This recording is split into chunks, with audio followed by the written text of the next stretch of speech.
Okay, so this webinar today is part of a dedicated hub called Opportunity to Action that we have. So if you just go to www.cbc.org/opportunity to action, there you'll find a specific suite of materials and activities for SMEs keen to go into the China market. You'll find lots of practical guides, lots of reports, bits and pieces, and you'll find more about this webinar series.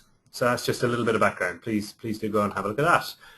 Before we begin, I'll just introduce my colleague Mark, who is our presenter today. So Mark Headley is a senior China business advisor at the China-Britain Business Council. He's a fluent Mandarin speaker with over 6 years living and working in mainland China. He has a master's in Chinese business and international relations from the University of Sheffield. He previously worked for Market Entry Consultancy in Shanghai, carrying out business development and research for foreign companies looking to enter the China market. He has experience in supporting companies from a range of sectors, including ICT, healthcare, food and drink, and retail. CBBC's China Business Advisor for London and the South East, and he is the sector lead for ICT and e-commerce. So there is basically nobody else within our organization who is better placed to talk on our topic today. So before I hand over to Mark, which I shall do very, very shortly, I just want to run a poll. We will ask some poll questions as we go along. The very first poll question, just for our own reference, is where are you? It just gives us a little bit of an understanding. So if you could just click on where you are you in the UK, are you in China, or are you in other? It would be very handy to understand where everybody is today. Good morning, Mark. One of the beauties of this morning is that I don't have to find you at the other end of a telephone line because you're sitting right beside me. Okay, yes, good. Thank you, David. And good morning, everyone. I can see that we've got, well, most of you are in the UK. We might have got a couple of people in China. So I'm imagining that most of you are UK companies, perhaps already selling online in China, perhaps already have a presence in the market. Today's webinar really is designed to be a relatively high-level overview of e-commerce in China. Clearly, selling online in China is quite a complex subject, so we can't cover everything here today. And I would certainly encourage any companies that are looking for more detailed advice or information to contact us directly after the webinar. CBBC also being a membership organisation, we have a number of member companies that provide e-commerce support services and advice, so we can also link you into third parties that can help you to understand this subject a bit more. The focus really will be on business to consumer e-commerce. We'll touch a little bit on C2C e-commerce, but we'd like to think that there are some takeaways within here that also apply to B2B companies, particularly on issues such as digital marketing, how to set up your website in China, and issues around trademarks and so on. So I'm going to cover briefly an overview of the market landscape. I'll be talking about some of the key e-commerce platforms in China, some of the major players. I'll go through the sort of business models that foreign companies can potentially adopt when selling into the market. And I'll also go into a bit of detail on some of the specific challenges that foreign British brands and retailers tend to face when establishing an online presence. And I'll also touch on digital marketing and social media. And the first slide that I've got here really is just really setting the scene in terms of the sort of general trends that are developing in the Chinese economy as a whole with regards to the emergence of a class of middle-class consumers in China. Clearly, China's been growing at a very rapid pace over the past 10, 15 years. We've seen double-digit rates of growth, and actually consumption in the kind of higher income brackets has been 20+% in terms of retail growth in retail sales, and particularly in the luxury market. I think McKinsey estimates that China's middle class is somewhere in the region of 300 million people, so roughly a quarter of the whole population. And although we've got these downgraded growth predictions, we're talking about 7% growth for the whole economy. The consumer, particularly that kind of middle class segment of the market, is still set to grow at a very rapid pace over the next 10, 15 years. And again, we're looking at sort of 500 to 600 million middle class consumers by 2020. So despite this kind of slowdown in the Chinese economy overall, the middle class continues to grow. And also we're seeing a change in the kind of structure of that middle class. So, if you look at that graph in the center of the chart there from McKinsey, if you look at the light blue bar, that's the kind of the upper middle class segment of the population, which is set to sort of quadruple, over a 10-year period. So we're seeing people moving out of that mass market segment into the upper middle class segment. There's some growth at the high end of the market as well, the luxury segment. But generally speaking, most of that growth is coming from the kind of upper middle class segment. So what that means is that the tastes and the preferences of consumers are changing. They're becoming, Chinese consumers are beginning to become more educated, more sophisticated. In the past, maybe there has been a large market for the low-end consumer products. There's also been a fairly strong luxury market. But over the next few years, it's kind of the high street retailers, the more niche products from the UK and from other foreign countries that the Chinese consumer are increasingly looking to purchase. I think the other major implication of those demographic changes in China are the fact that Chinese consumers, it's no longer just about the tier 1 cities, it's also tier 3 and 4 cities in more remote parts of China that maybe in the past foreign brands, retailers weren't concentrating on quite as much because spending per capita was lower in those cities. But much of that growth of the middle class is happening in those tier 3, tier 4 cities. So we've got more shoppers across a much broader geographical area. Now, China's a huge country, as many of you know, and shopping centres, yes, there's lots of high-end shopping centres in Shanghai and Beijing, but if you go into smaller cities, they're not necessarily there, so the infrastructure doesn't necessarily exist for brands to sell through. China's a very large, fragmented country. E-commerce is playing a key role in kind of serving consumers in more remote regions that in the past it would have been much more difficult to service. So the development of logistics infrastructure, the existence of these e-commerce B2C platforms, enabling brands to ship within a couple of days to end consumers is creating huge opportunities for UK brands.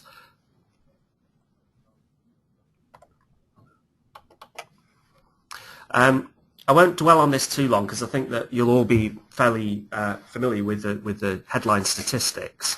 But it does sometimes take a bit of effort to get your head around the scale of the opportunity in China. I think at last count, around about 650 million internet users in China, and about half of those, over 300 million shoppers, actively using the internet to shop on a regular basis, and that's expected to expand to 500 million by 2017. It'll soon be the largest global e-commerce market. We've also seen a big shift away from C2C e-commerce towards B2B e-commerce, and last year it grew by 50%, which is a breathtaking pace of growth. So likewise, it's currently around about 11% of all retail sales happen online. That is due to grow to 17% by 2017. So one in 5 retail sales in China will happen online. Huge implications for brands and retailers of all different types of products. Likewise is obviously the change that's been brought about by the growth of mobile penetration across China. Just shy of 600 million mobile internet users. So 87% of all internet users are accessing the internet via a mobile device. So it's not no longer just about fixed land connections. And again, it has huge implications because it enables brands to reach consumers in more remote areas via 3G, 4G networks. And obviously the technology has come to a point that it's enabling that.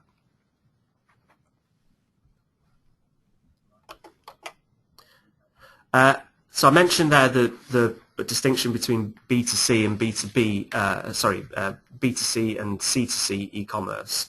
If we go back sort of to 2010, so only sort of 4 or 5 years ago, really C2C accounted for the vast majority of online shopping in China. Over 86% of online shopping happened on C2C platforms. So the one that many of you will have perhaps heard about is Taobao.com, the local Chinese equivalent to eBay, dominates the market, almost 100% market share. If you see the graph there, you can see that over the last 5 years there's been a real shift, and I think this year it's sort of estimated to be B2C just marginally outperforming C2C.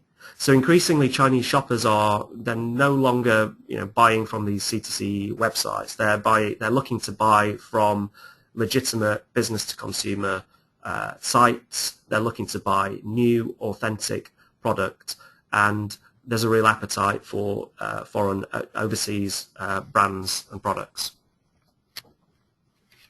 I think it's important as well for any brand seriously considering entering the China market, just to understand that you can't simply replicate what you're doing in the UK or in Europe, in other markets in China. China is a very unique landscape. There's a number of reasons for it.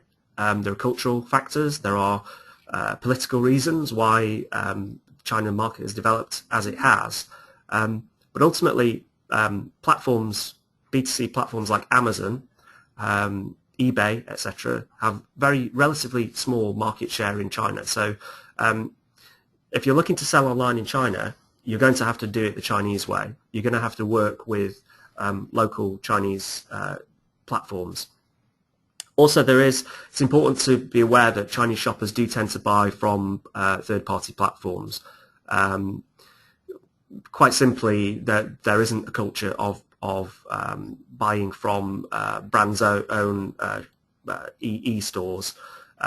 So even major foreign retailers will have most of their e-commerce transactions will go through the third-party platforms. As you can see there from the graph, the biggest by far is Tmall, with about 58% of the e-commerce market.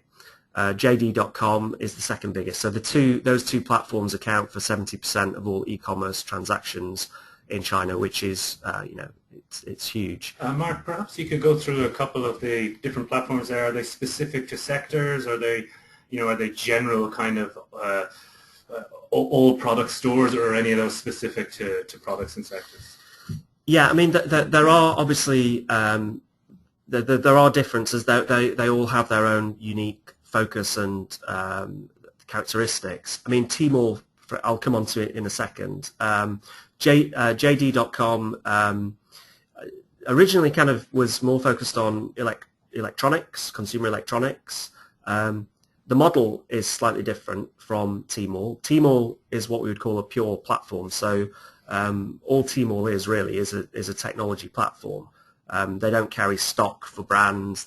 You have to set up and manage your own store and either have a local presence in China or have partners to manage it for you. So when you say technology platform, you don't mean that it's technology sector or anything like that. You mean it's just they create the infrastructure for you to put your own store online. Yeah, exactly.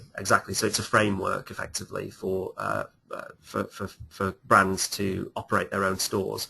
JD.com operates more of an online, more of a wholesale model. So for some product categories, they will carry stock on behalf of vendors. It's a sort of they have their own logistics providers. They have a network of warehouses throughout China. If you look at some of those other platforms, Some of them have a specific product category focus. So, for example, Dangdang.com is focuses more on books and entertainment. A platform like Jume is focused on cosmetics.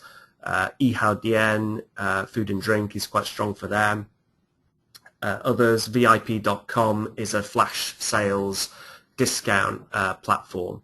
And some of the others, Gome there and Suning, they are effectively consumer electronics retailers. So they all tend to have a different focus in terms of the model. A couple on there, Show.com on the left-hand side, slightly smaller in scale, but actually their model is focusing on high-end fashion, and they also operate a cross-border kind of end-to-end cross-border solution.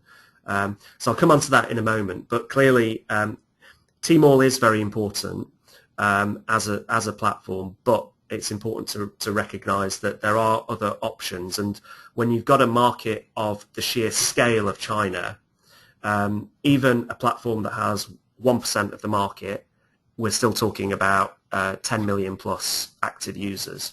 So yes, Tmall is important, but there are other options. You might cover this later on in your presentation, but these are big. A lot of these are big, sort of branded household names now. For an SME here in the UK, that might be looking at these. How do you get involved? Is it realistic? Do you go to their website and there's a button that says join us, or do does it require much investment, etc.? How would you recommend to a small UK company, what would be their first step if they wanted to get their product on Yihaodian? What would be the process? Yeah, I mean, I think it's difficult because most of these websites, if you go on to most of these websites, they're all in Chinese. They don't have English language versions, so it's very difficult to get information about them. Most of these companies don't have staff in the UK, and actually because they're platforms, the way they operate is that most of them require companies to have a local entity, a business license in China. So if you're not in the market, if you don't have if you're not already established and selling through offline channels, what you're really going to have to do is form partnerships. You're going to have to find an agent, whether it be a fulfillment company or a digital marketing agency that can help you to set up your store and to engage with the platforms. So there's different ways to approach it, but I'd certainly encourage any company that's looking at it to come to us for advice initially. Okay, thanks for that. Moving on. So I mean, Tmall. Just to give you a bit more background on Tmall, probably everyone's heard of Alibaba. Alibaba is the parent company for Tmall. As I say, Tmall has developed. Also, Alibaba owns Taobao.com as well, and Tmall. You can set up a number of different types of store on Tmall. There's flagship store, franchise store, specialty store. Ultimately, there is a relatively high upfront investment required to be established on Tmall because you're having to set up and run your own store. So there are costs in terms of the deposit that you need to put down. There's an annual service fee, and there's a 5% commission that you have to pay Tmall on any sales. And you also obviously have to factor in the upfront cost of building the store, the digital marketing costs, and then all of the additional costs around shipping, logistics, local warehousing, the cost required to operate a customer service function. You need to have 24/7 customer service in place. You need to have a partner in place to handle returns and so on. So there is, you're probably looking at, operating costs of upwards, as much as £200,000 a year to run a Tmall store. So upwards of 200,000. That's significant. Ultimately. For a lot of the people listening today, that's way out of their reach. Yeah. So Tmall is not necessarily the easiest first step, right? And that's why you see there that the UK brands that are established on there, M&S, ASOS, Clarks, Mothercare, etc., are large international brands that have an existing presence in China. Now, last year, Tmall also set up a platform called Tmall Global, which is a Hong Kong hosted version of Tmall. With Tmall Global, you don't have to have a physical presence in China. You don't have to have an entity, a local entity, and inventory in China. There are still significant costs in terms of setting up and running the store, but it means that you can sell cross-border, either direct from the UK or from, keeping inventory locally in Hong Kong. So it's another potential option. But again, there are significant costs, because if you're looking to reach the platform with the most number of users, then clearly Tmall is still the preferred option, and it comes at a cost because you have to do everything yourself.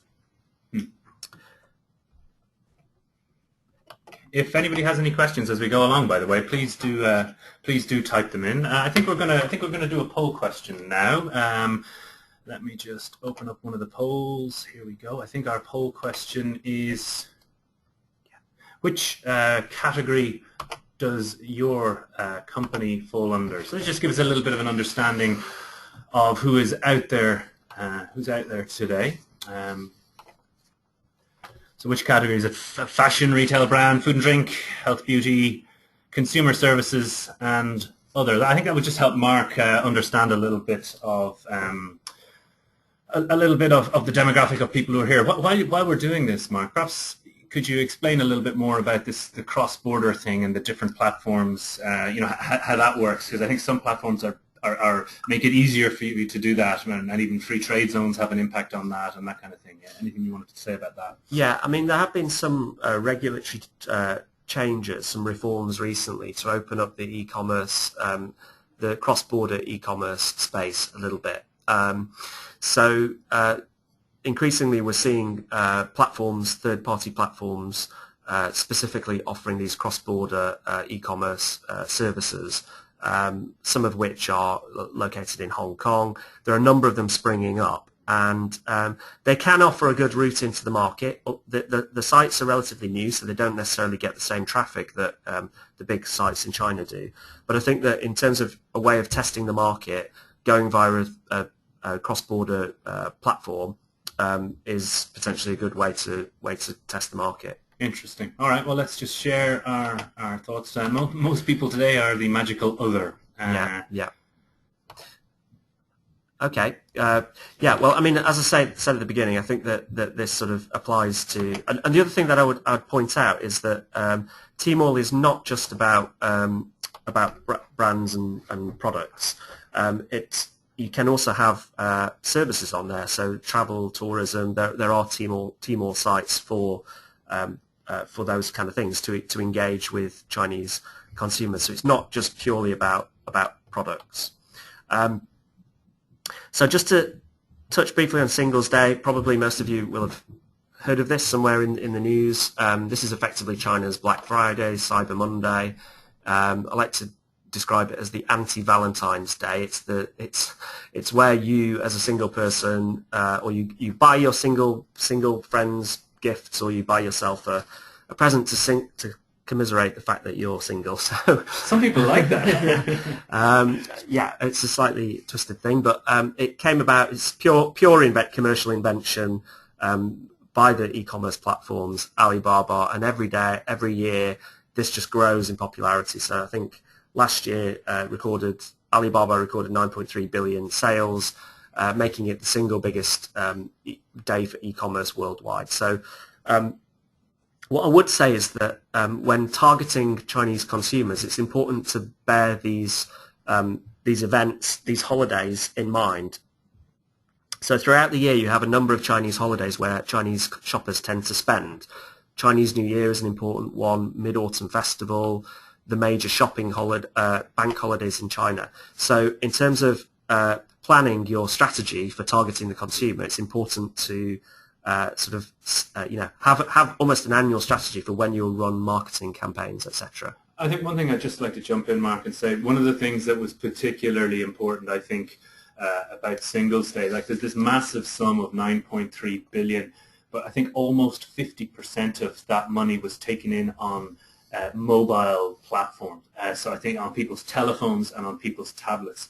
And I think that's a really important differentiator between how e-commerce can work in different parts of the world. Yeah. All right, let's move along.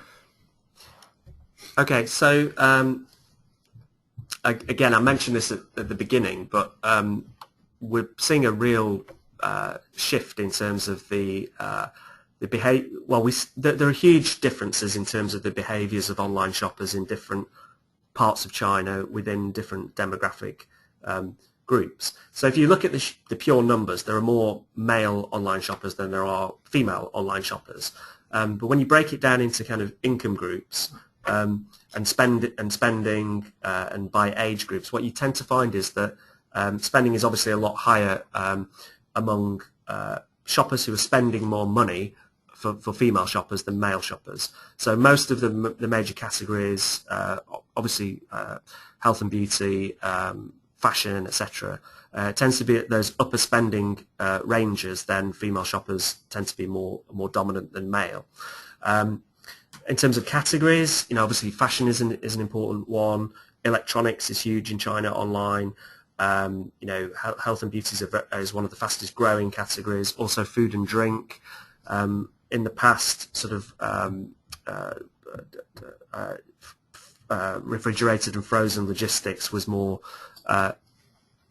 challenging in China, so that the logistics didn't exist. So, but increasingly, as that's improved, we're finding that there's a growth in the food and drink online market as well. Likewise, spending growing a lot faster in interior regions, in tier 3, tier 4 cities, whereas maybe the markets in tier 1, tier 2, there is a lot of competition there. It's becoming slightly saturated, and so growth. Actually, it may make sense to focus on tier 3 or tier 4 cities, depending very much on what your product is. I've got a question here from John, and John's asking, what kind of products and brands are Chinese shoppers looking for? Are there particular types of products that sell very well online in China? So I think it's a fair question. What are the most relevant things to try and put online, and maybe not, things that just don't work? Yeah, I mean, I think ultimately, for an individual brand, I think it's less important in terms of what the specific product is, and more important is how aware are Chinese shoppers of your brand.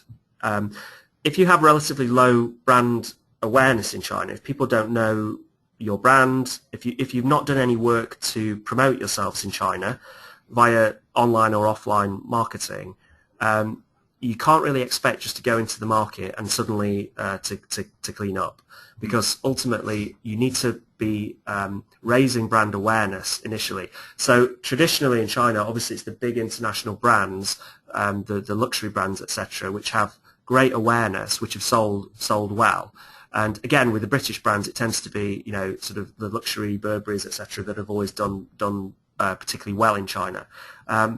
However, as I mentioned at the beginning, Chinese shopper, they are becoming more sophisticated, and they're traveling more, so they're coming to London, they're seeing different brands and products in the shops here. And I think that there is that desire among Chinese shoppers to differentiate, in terms of the fashions and the styles, and they're looking to spend money on different things. But unless you're working hard to capture that attention, then you can't expect to succeed overnight. It requires effort and time to build that awareness. Okay, so you think basically there's room for pretty much every product. There aren't any ones that are, utter disasters. Don't try and sell this online kind of thing. I think design in the UK is important still. If you're sourcing from local manufacturers in China, if your production is in China, it makes it more difficult. You have to work much harder to tell a story to the consumer. There is still, although this is beginning to fade over time, there is still, in general, a tendency to associate British brands with good design, with quality. That is without a doubt, that is going to change over time, and we're beginning to see a move away from that among Chinese shoppers. But again, if you're a new brand, if you're a brand new designer or a brand new brand that hasn't really established a reputation even in the UK yet, China's going to be very, very difficult. But if you're selling, you're selling well in the UK, you're beginning to get some media coverage here, then you can extend that out to China. Again, it takes some effort, but there's no reason why you can't. If you invest in it, build up your reputation. I think I would say at this point as well, is particularly for those kinds of brands that are emerging, absolutely register all of your IP now. Even if China isn't tomorrow for you, do that now. It's something that if you get wrong could be very, very painful for you in years to come. All right, let's move along. As I said, if you have any questions, please do drop them in, and we'll happily feed them to Mark as we go along, or we'll save them to the end. Yeah, so I think I talked a little bit about different e-commerce models, entry channels to the market. I've kind of divided these into 4 areas. First of all, again, companies that have an existing China presence that are selling offline already, you can sort of set up you can sell direct from a website in China direct to the Chinese consumer. Ultimately, this preference for B2C platforms means that this isn't really a particularly cost-effective way of doing things, and you don't particularly get good traffic. I mean, even the likes of ASOS, M&S, etc. I think they're selling more via their Tmall store than they are from their own platform in China. So not necessarily good ROI on that approach. Third-party platforms, if you have a local presence, you can extend that to sell on Tmall, on JD.com, maybe on a number of different platforms. And probably in terms of the traffic that you can drive to your e-store, that is going to be the most effective method, because just the sheer numbers of registered users. You still need to work hard to drive consumers to your Tmall store. You need to invest in digital marketing. You need to do your social media. You need to run campaigns and produce content. But ultimately, that's the ideal scenario: is selling via the third-party platforms. Obviously, I'm conscious of the fact that most smaller brands, retailers, companies that aren't in China, quite simply, the investment is too high to warrant that approach. So cross-border, therefore, becomes more attractive. And as I say, some of the recent changes, setting up of free trade zones, etc., are making it easier to sell into China via cross-border channels. So it doesn't even have to be Tmall Global. It could be, there are a number of third-party cross-border platforms that are being set up. Those platforms tend to take a much higher commission. So you're probably looking at a commission of 20-25% commission on total sales, but they collect from your warehouse in the UK, and they manage everything. They manage the store, they manage the logistics, the warehousing, shipping, customs clearance, etc. So it's a very low maintenance way of entering the market. I would also say that whether you're a B2B or a B2C company, or even in the tourism area, property in the UK, whatever it happens to be, and you're looking to reach Chinese consumers, one of the easiest things you can do is just create a Chinese language website here in the UK. Again, the point about trademarks that David made is an important one. Before you sort of start establishing yourself online in China, you do need to take steps to protect any intellectual property. But ultimately, as soon as you have a Chinese website, as soon as you start creating some Chinese content, as soon as you're targeting Chinese shoppers through social media, you will begin to get some interest. I mean, we know of companies that have done relatively little work at all targeting Chinese shoppers, but just by virtue of the fact that they've got good visibility with Chinese shoppers in the UK. They've begun to receive orders from China, and just sending parcels directly to China. It's not ideal in terms of the shipping times are longer. There's no real way for the Chinese shoppers to return any faulty items or send something back if they're not happy.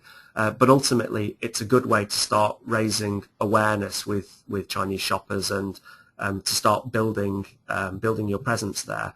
And then, you can almost take a staged approach to the market where, you start out with the Chinese language website, begin to build some awareness, and then when you get to a critical mass, then you can begin to look at maybe setting something up in China, appointing a distributor, whatever it happens to be. So there's a number of different ways to do it, but I think typically most smaller companies, it's going to be a journey that will take some time to enter the market. Quite an open-ended question, but quite an interesting one from Mike, and he's asking, can you use more than one platform? I guess that goes more than just are you allowed to, but should you, and how wide should you spread the net if you're trying to go onto the different platforms in China? I think it makes sense to. This is always going to be determined by your budget, how much you can afford to invest.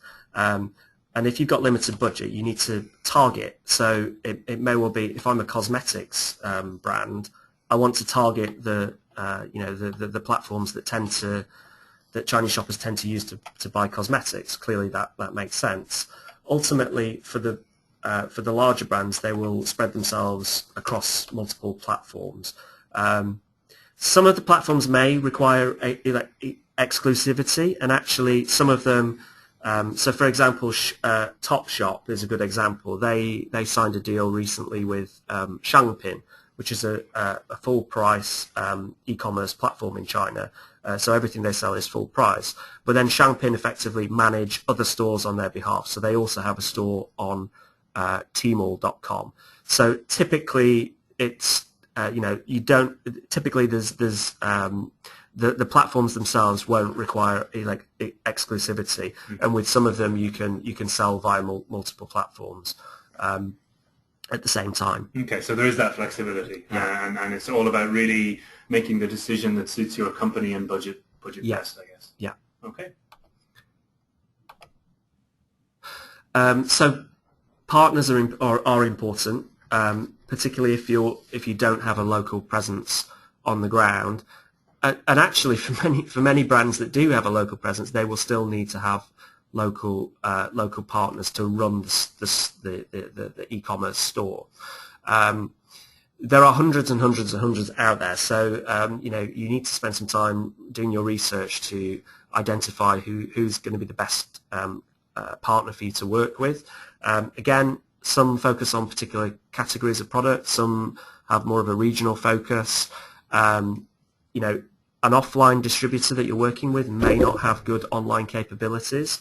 So you need to think, particularly if you're taking a multi-channel approach, do you need to be working with multiple partners and separate online from offline? I'd suggest that potentially you do need to do that, because very few agents have the kind of national coverage and have both online and offline capabilities. CBBC can obviously help in terms of connecting you with potential partners. So if you're in the process of looking to identify a partner, then please approach us and we can advise on that. A number of other challenges that you potentially face when selling online in China, and I won't go into too much detail on these things, I'll just mention them briefly. Clearly there's issues around payment, so if you're selling directly from a UK website, you may need to think about setting up Chinese payment functions on your website. Chinese shoppers, very few of them actually use credit, Visa and MasterCard. There are local Chinese versions, UnionPay, of Visa and MasterCard. So you may need to think about integrating them into your Chinese language site. Likewise, Chinese shoppers would typically use Alipay, which is an escrow payment service similar to PayPal, but it's a local version. Again, that's part of the Alibaba empire. So thinking about that, if you're sort of if you have a presence in China, there are other thinking about online, other WeChat payment, etc. Thinking about the taxes and the import duties is important as well. Many categories of fashion and food and drink have particularly high import duties. So in terms of working out what your retail price is, you need to factor in not just shipping, logistics, the fees of any agents, the platform commission, but also the import duties as well. And often that can be that can kind of stop you in your tracks if ultimately the consumer's not prepared to pay those higher prices. Clearly, regulatory side of things is also important. So if it's food and drink, or if it's sort of cosmetics and so on, there are quite strict regulatory restrictions on what you can sell in China. You need to go through approvals processes if you're importing into China via traditional channels and selling on the major platforms. For consumer electronic products as well, there are also certifications that you need to sell in China. If you're selling via a cross-border platform, some of these can be worked around because you're shipping direct to the shopper. You don't necessarily have to go through CIQ. So again, get as much information and advice as you can about that before taking a decision. And as I say, thinking about how to handle returns, customer service, local fulfillment, and logistics. Again, we can help to point you in the right direction on each of these areas. So David mentioned trademarks and IP.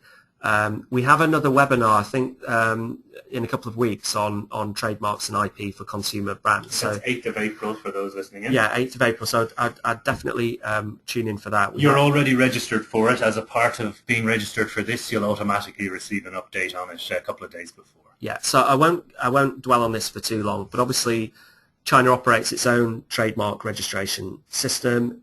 Trademarks need to be registered locally. You can do an international trademark registration via the Madrid Protocol, but obviously you need to. We would always advise you to speak to a China knowledgeable IP trademark attorney to get advice on the best approach for China. There is a time, sort of a year to 18 months to register something in China, so you need to bear that in mind. And also trademark squatting in China is very common. So if you don't register your trademarks and you start to, create content and you're beginning to sell into the market, there is a high risk that someone will register your trademarks, and then it can be quite difficult to get the trademark back. It's almost the first thing that you should be thinking about doing is registering trademarks. Yeah, I think it's China still maintains a first to file process, so it's kind of first in the queue to register rather than the person who needs to justify a connection or relationship with a brand or trademark. I think those laws will change and progress is being made on that, but just for safety's sake, I think we would recommend every organization thinking of China to make sure you're properly covered in China. With good legal advice. And it's not a difficult process to do, Mark, I don't think. No, it's relatively straightforward. So you just really need to have a good trademark attorney to guide you through the process, and we can certainly help with putting you in contact with those companies. I think we've got another poll now. I'm just going to drop it in there. I think it's just to get a sense from our listeners, what do you consider to be the biggest challenges that you have? So I'm sure all of our listeners have slightly different perspectives and slightly different ideas of what they consider to be the biggest challenge. Finding a reliable partner, keeping control over the brand, choosing the right channel platform, and then the practical challenges. I guess it could be, you could probably put all of the above in there as well, but it would just be interesting to hear if you had to pick one, if somebody sort of put it to you that you could only pick one. Right, we'll just give it another couple of seconds there. And I'll close that and share. So it's reasonably balanced, but I think the practical challenges are just a little ahead there, Mark. Mm.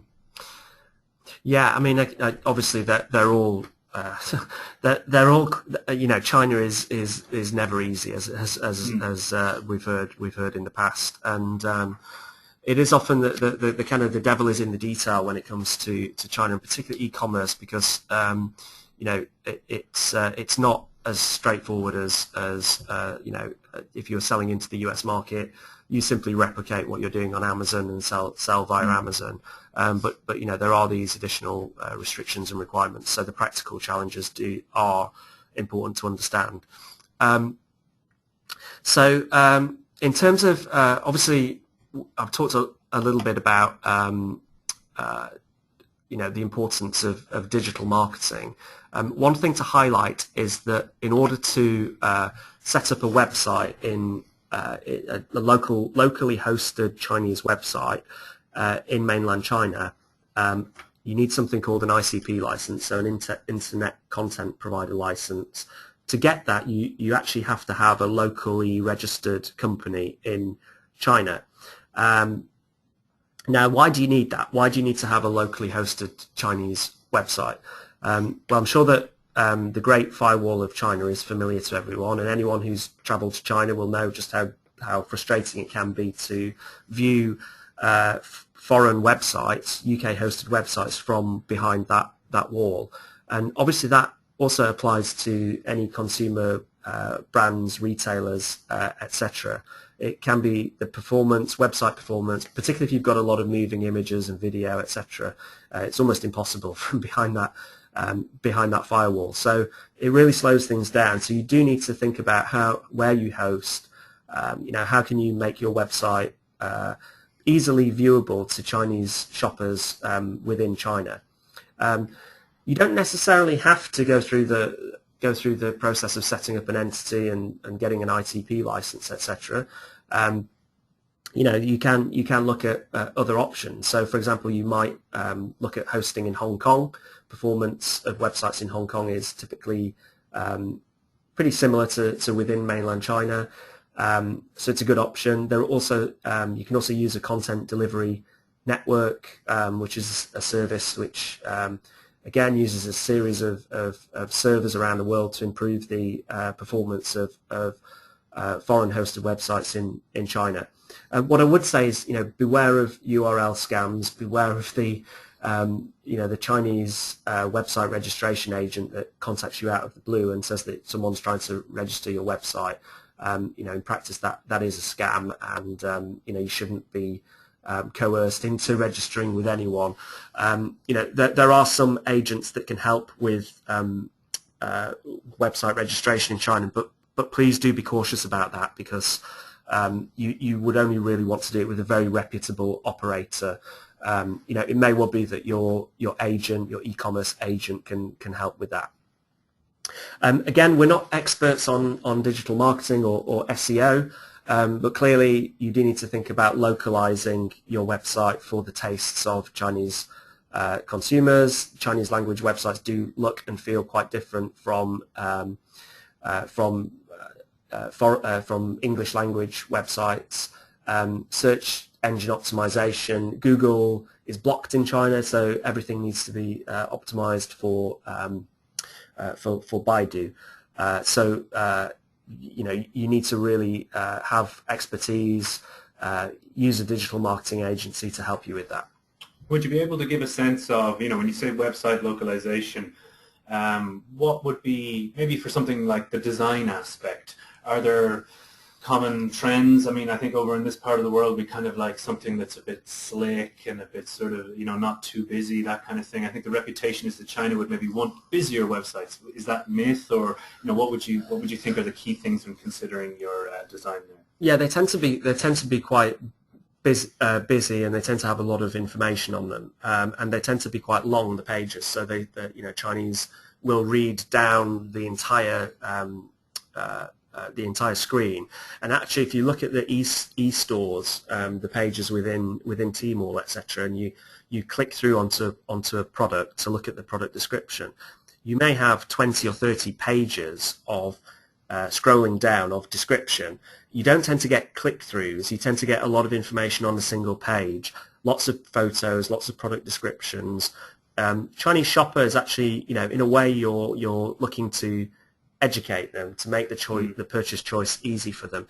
So it's both about the kind of the format of the page, suiting Chinese taste, but also about the content as well, and trying to understand exactly what the Chinese shopper is looking for, and not just assuming that, by showing your brand, by showing a photo and a brief description, just by virtue of your brand identity, that you're going to appeal to the Chinese shopper. They need more than that. You need to really walk them through the whole process. Would it be fair to say that websites in this part of the world try and be as simple and quick, where maybe only show one or two product pictures and a very snappy description, whereas in China it's almost okay to keep plowing more information about a product, because it gives that sense maybe that you're being a bit more open about the product, or why is it that they're able to digest on these platforms so much more information and not get bored and click something else? Yeah, I think that that's it. It's just a preference for having all of that information there in one place. And the other thing I would say about this is that it's very suitable for mobile, because on a mobile screen, obviously you tend to scroll down the screen. So having lots of click-throughs and links doesn't work on mobile anyway. So for Chinese shoppers, that can be quite a frustrating experience. So the more information you can provide in one kind of screen for the Chinese shopper, the better. But again, this is something that you employ specialists to help you with anyway. Sure. Yeah. Okay, lovely. Okay, so I'm conscious of time, so I won't dwell too much on this. Obviously, the social media landscape in China is very different from the UK. There are lots of social media platforms for each different area, really, and this picture really just provides an overview of the many different social media platforms there are in China, and this is constantly changing. The big ones that you need to be aware of, I've talked about Baidu, which is the Chinese equivalent of Google, important in terms of advertising, pay-per-click, etc. Weibo, the main microblogging site in China, so something along the lines of Twitter, although you can make longer postings via Weibo.com. Very important in terms of producing content. Most businesses, whether B2B or B2C, will use Weibo as a way of communicating and putting content out there. WeChat is a closed messaging site. It's something between Facebook and WhatsApp, so it can be used for communication, for video calls, but it's a closed network. So if you share information, or if you share links and post comments on there, they're only viewable by your immediate circle. So in terms of engaging with Chinese consumers, it's a very effective way in terms of conversion, because shoppers on the WeChat platform, if they're subscribing to your posts, it means they're a committed follower, and it also means that if they're sharing to a very small network of friends. So the trust factor is very high with WeChat. Obviously, getting onto WeChat, getting people to follow you on WeChat is more difficult, and that's where the challenge is, and that's where you sort of, again, need to work with a social media expert to really help with that. Youku is the local version of YouTube, and also can be important in terms of generating content. The other thing to consider is using key opinion leaders as well. This is very important in China. So key opinion leaders, there are many of them in China, fashion stylists, celebrities, etc. To generate content for you, to blog about you. Many brands will pay KOLs to talk about their brand, to push messaging out there. And it's key in terms of driving interest, driving brand awareness and traffic to your store. A good example is Tangle Teaser, which some of you have probably heard of before. It's quite famous. It was mentioned on a couple of news items earlier this week. Hairbrush, they were on Dragon's Den a couple of years ago. Really hadn't invested anything in China at all. One day, a Chinese model, famous Chinese model, went into a store in Oxford Street, bought the product, loved it, went onto Weibo and blogged about it, said how great it was. Suddenly, the company was getting thousands of orders from mainland China and for their hairbrushes. This kind of triggered them to seriously look at the Chinese market. They appointed a local distributor. They started selling on Taobao. This year, they set up their Tmall store, and I think it's approaching. It's a significant portion of their international sales now. So it's a real success story. Hadn't been planned for, but again, it illustrates the power of KOLs, of celebrities, to really drive interest in your brand in China. So that can be a very powerful tool. I've just finished with a few top tips. Again, we're running out of time, so I'm not going to go through these, but we'll send these slides. These slides will be available for download on the website. So please feel free to look back at this. As I say, before we go to Q&A, just to reiterate, CBBC is here to help and support myself, and we have a network of colleagues right throughout the UK and through our 13 offices in China. We're working very closely with UK Trade and Investment. We're obviously UKTI's service delivery partner in China. UKTI is investing significantly in helping UK companies to export more through digital channels overseas, and have appointed a number of digital advisors right across the UK. So there's also a lot of support there from UKTI as well, and other third parties like the EU SME Centre in Beijing, the EU IPR Help Desk. I'd also point you in the direction of, again, David mentioned this at the beginning, the campaign that we're running. There's lots of free resources available on the Opportunity to Action web page. We also recently launched, or relaunched, I should say, our CBBC Guides e-commerce in China. So that goes into a bit more detail about some of these issues. You can go onto the website and download that now.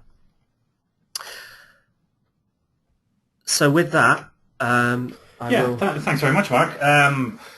Okay, well, that's pretty much the main content today. If you have any questions, please type them in. I've got one question here from Susan. Well, I've had quite a few come through about costs and money, Mark, as you can imagine. So one from Susan here. On average, what are the costs for selling online in China, and how can companies work out whether the investment is worthwhile?